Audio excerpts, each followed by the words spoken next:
সামনে শারদীয় দুর্গাপূজা আসছে, আরেকটি চক্রান্তের সময় আছে। আমরা হিন্দু ভাইদের এই পূজা, তাদের অধিকারের পাশে থেকে বিদেশি আধিপত্যবাদের চক্রান্ত এবারও আমরা ইনশাআল্লাহ রুখে দেব। উপদেষ্টা পরিষদের সদস্য একজন বলেছিলেন, যারা এই ছাত্র গণ অভ্যুত্থানে শহীদ হয়েছে সেই শহীদ পরিবারের জন্য তারা প্রতি মাসে ভাতা নির্ধারণ করে দেবেন। পত্রিকায় আমরা দেখেছি, তাদের চিকিৎসার দায়িত্ব নেবেন। কিন্তু আমি মনে করি অন্তর্বর্তীকালীন সরকারের এই উপদেষ্টা পরিষদের প্রথম দায়িত্ব, যাদের রক্ত, যাদের আত্মত্যাগের উপরে দাঁড়িয়ে আপনারা ক্ষমতায় আসীন হয়েছেন, সেই পরিবারের পাশে আপনার প্রথম দাঁড়ানো উচিত।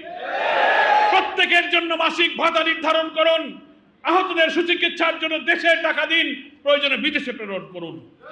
আপনারা বলেছেন, কিন্তু সেটা কার্যকরী হতে আমরা তেমন দেখছি না। এটাকে ত্বরান্বিত করা প্রয়োজন।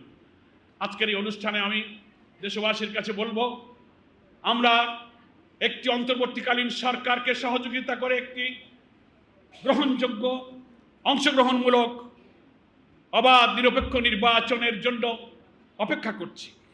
জনগণের নির্বাচিত প্রতিনিধিদের হাতে ক্ষমতা হস্তান্তর হবে।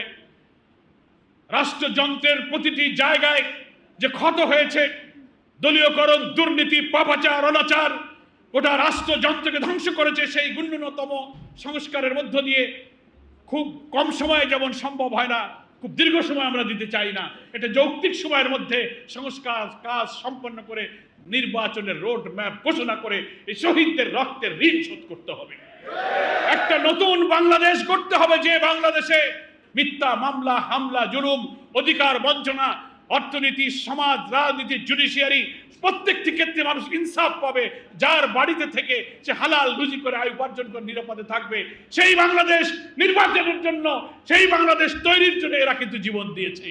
ফলে সেই বাংলাদেশ নির্মাণের জন্য, সেই বাংলাদেশ তৈরির জন্য, নতুন বাংলাদেশের জন্য আপনারা অবিলম্বে জাতীয় নির্বাচনের পরিবেশ সৃষ্টি করুন। ততক্ষণ জামাত ইসলামী এই অন্তর্বর্তীকালীন সরকারকে সহযোগিতা করতে রাজি আছে। এর বিরুদ্ধে বহু চ্যালেঞ্জ সৃষ্টি করার চেষ্টা করা হচ্ছে।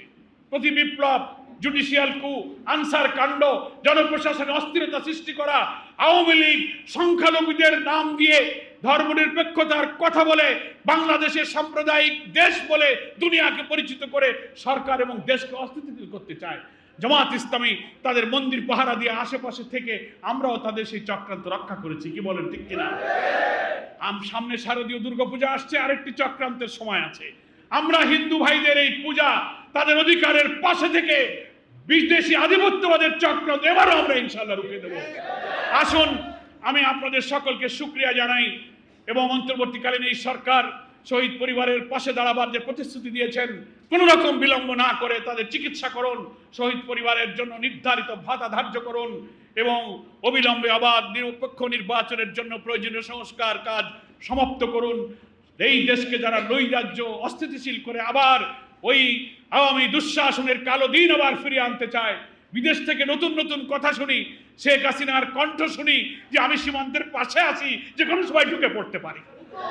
এই সব চক্রান্তের বিরুদ্ধে জাতীয় ঐক্য গড়ে তুলতে হবে। সকলকে সেই ঐক্যের আহ্বান জানিয়ে আমাদের প্রিয় শহীদদের জন্য আল্লাহর কাছে বলি, হায় আল্লাহ, নিঃস্বার্থভাবে তোমার এই দেশ এবং মানুষের স্বার্থের জন্য অন্যায়ের বিরুদ্ধে তারা জীবন দিয়েছিল, তাদের শাহাদাতকে তুমি মঞ্জুর করো। আর যারা আহত হয়ে কষ্ট পাচ্ছে, হাত নেই, পা নেই, চোখ নেই, কান নেই, মাথার মধ্যে গুলি, ব্রেনের অপারেশন, এইসব কঠিন অসুস্থ তোমার গোলামদেরকে সুস্থ সক্ষম করে তার পরিবারের মাঝে তুমি তাদেরকে ফিরিয়ে দাও।